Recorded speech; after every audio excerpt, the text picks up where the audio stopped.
உனக்கு ஏன் மேல கோவம் இருந்தா என்ன ஏதாவது செய்ய வேண்டியதுதானடா? அதை விட்டுட்டு கோட மாதிரி சின்ன பிள்ளைய கடத்திருக்கியாடா. எல்லாம் மனுஷனாடா. மேடம், இவனையெல்லாம் சும்மா விடக்கூடாது மேடம். எனக்கு சரியான தண்டனை வாங்கி கொடுக்கணும் மேடம். ஏய், மறுபடியும் சொல்றேன், கேட்டுக்கோ.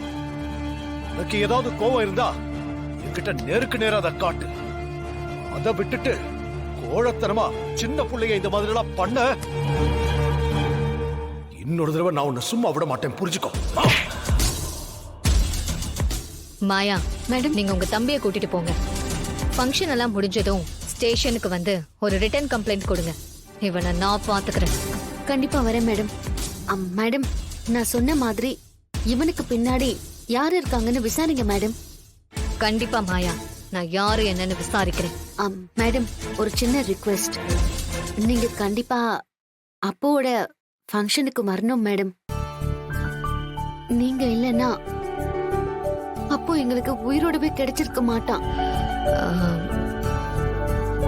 ஆமா மேடம், நான் கூட பணத்தை கொடுத்துட்டு அப்போ கூட்டிட்டு போயிடலான்னு தான் நினைச்சேன். ஆனா இவன் திடீர்னு துப்பாக்கியை எடுத்து அப்போவ சுட போயிட்டான். மேடம், நல்ல வேளை நீங்க வந்தீங்க.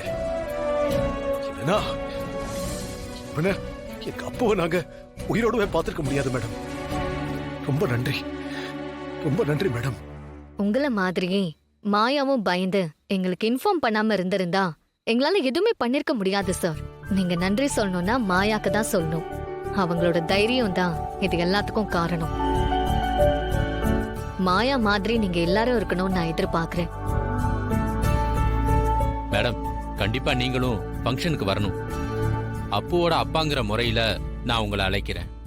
நீங்க வந்தீங்கன்னா ரொம்ப சந்தோஷமா இருக்கும் மேடம். இவனை லாக்அப்ல அடைச்சிட்டு நேரா ஃபங்க்ஷனுக்கு வந்துடுறேன். ம். உங்க கேஷை ரிசீவ் பண்ணிக்கோங்க.